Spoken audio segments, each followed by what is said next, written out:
From the News Channel 5 Network, this is MorningLine with Nick Barris.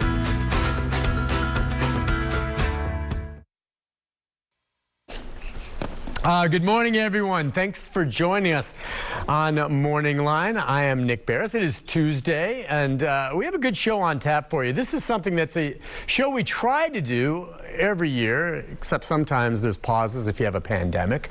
But we're back at it again, and we're talking about Tin Pan South. Okay, it makes sense. This is Music City, and it's a wonderful, wonderful event that's been going on, I think, since, is it 1970? How far back? When did it first start? It goes back into the 90s when it got going, I think. This is the 30th anniversary. This is the 30th anniversary. So, Tin Pan South, it's about songwriters. It's about the creative juices behind so many of those hit songs you know from a lot of the big stars. Some of them write their own music, but you know, a lot of fantastic songs are written.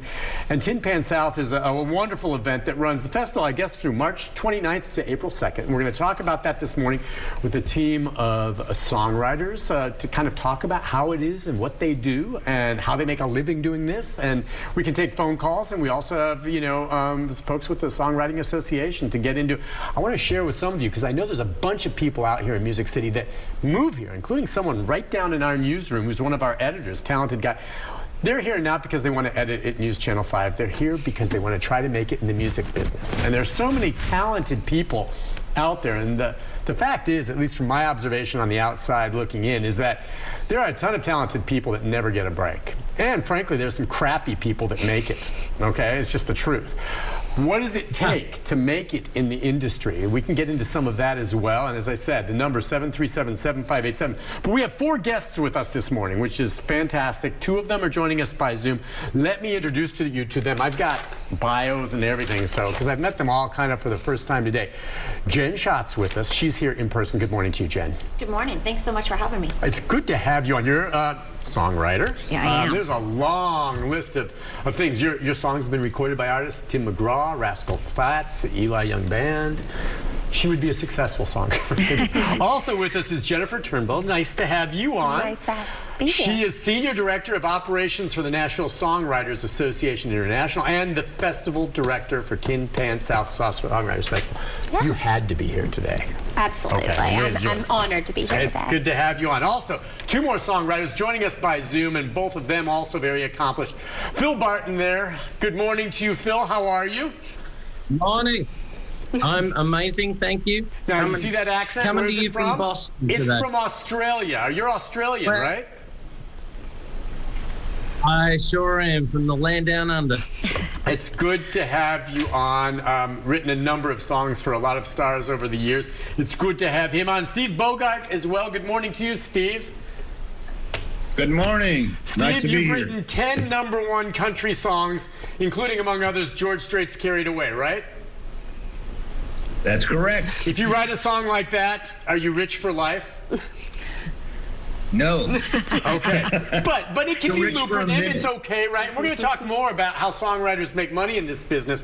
But, I mean, a lot of songwriters go their entire career hoping to get a cut like that, right? Right. It's Okay. true. Among other And, things, we'll talk about how that worked out. But go ahead. What were you going to say? Well, you're rich for a minute, and you're spiritually rich forever. Yes, I like that. It's a Yes. wonderful thing. It absolutely is. Well, thank you all for coming on this morning. This is great because I learn so much whenever we do these programs. My wife, who you know, is in Leadership Music, which is a great organization, and I should know more. So let's start off with Tin Pan South, just for the basics for some of our viewers out there, Jennifer. Just the name Tin Pan South, where it came from, and let them know what this is all about and why these songwriters are all involved. Yeah, absolutely. So the name Tin Pan South is a nod to Tin Pan Alley in New York, which was sort of the home of the songwriting profession for years, decades ago.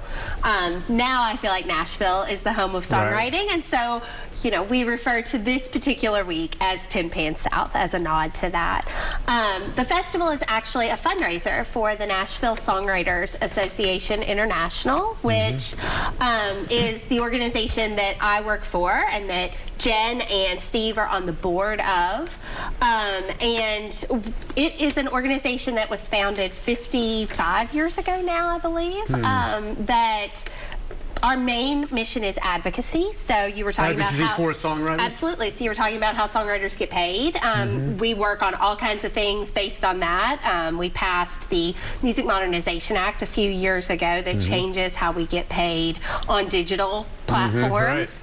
We work on things like piracy, things like that. And then we also do education in the craft and business of songwriting for aspiring songwriters. So we have members all over the world who join the organization to get evaluations of their songs, to have mentoring by professional songwriters, things like that that allow them to expand their craft and explore the idea of being a songwriter. And we should say too, I mean, I think you're right about Music City being the heart and soul of that all now for the country.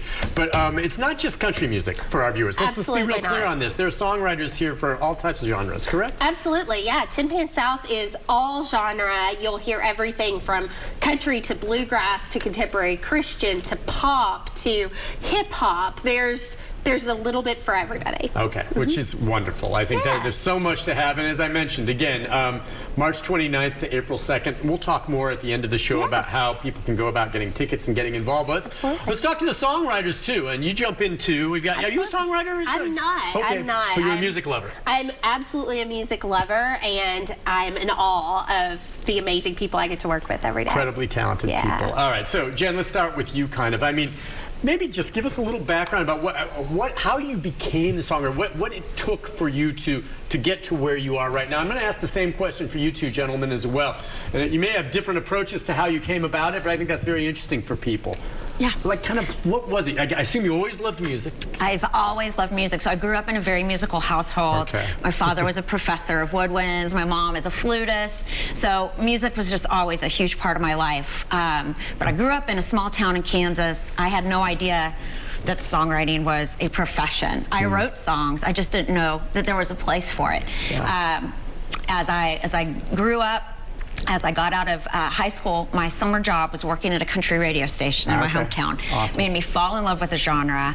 And as I went off to college, every summer I would come back and work at this station. And this Nashville thing kind of started tugging at me. I knew I loved to sing. And I thought, well, if I can get to Nashville, work in the business in some way, then maybe I could eventually sing for a living. But when I got here, fortunately, the first job I got was as a receptionist at a music publishing company. And the music publishers are the folks that staff the songwriters and support the songwriters. And that kind of changed my whole trajectory. I said, okay, I want to do this songwriting thing. You want to do the songwriting. Now, could you do both, maybe one way or the other? I mean, and many songwriters become, stars and performers later. Absolutely. But is it, songwriting, it's kind of like you're poets. You have to be a good writer. It's the writing and living in Nashville as an aspiring songwriter, there's no better schooling than to go to a place like the Bluebird Cafe or now other venues. Sure. And to get to hear, that's what I would do as a young writer, is go and listen and get inspired and learn and just work on the craft. Yeah, and, it's interesting too, though. Like you just mentioned, how you kind of started. You just get in, like the old classic Hollywood thing where you get to a studio and you're in the mailroom. That's right. you work do your that, way but up. You're observing and you work. But is that kind of how it started for you then? Absolutely. Yeah, I did that for about 3 years while I was, finding other young writers that had day jobs, and we would write at night. Yeah. And, started knocking on doors at publishing companies, and it took about 3 years to be able to make that switch to completely being on the creative side of things. Wow. Yeah. All right. Okay. Phil, how about you? Can you give us a little background for how you got into the biz? My journey's a little different. I'm obviously from Australia, so it's a long way away. I picked up a guitar. Obviously, there's a band in Australia called In Excess that I love.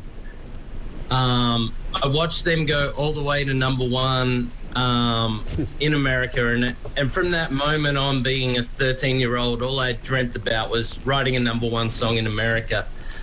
I studied music. I ended up in children's music, which was very interesting, and I toured around Australia and all over the place. I had a song in Bob the Builder. I did all sort of fun stuff. Wait. You did Bob the Builder? You wrote Bob the Builder. I had songs. I had a couple songs in Bob the Builder TV show. I didn't write the theme song, unfortunately. Bob the Builder. But I love that show, but go on. My son grew up with that. Go on. I'm sorry.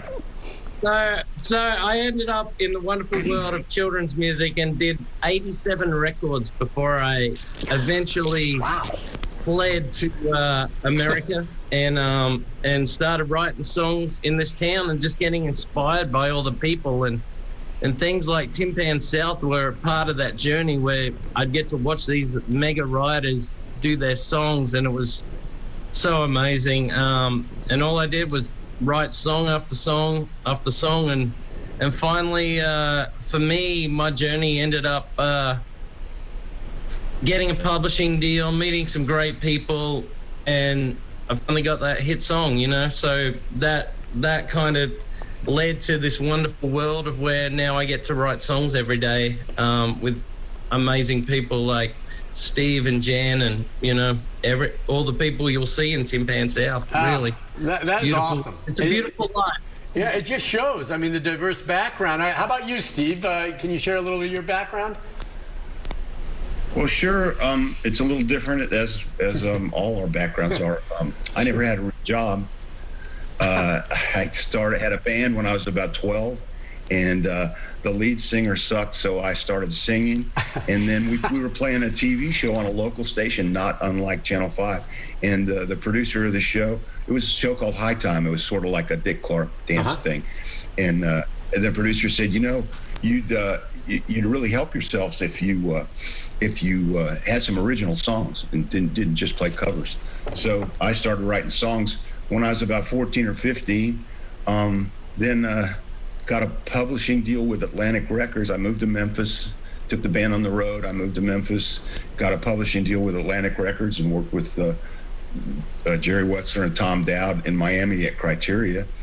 And a song that I had written way back then, 11 years later, I was sitting at Criteria and I opened up a Billboard magazine and I saw a song by Marty Robbins that was in the top 10 with my name underneath it, unbeknownst to me.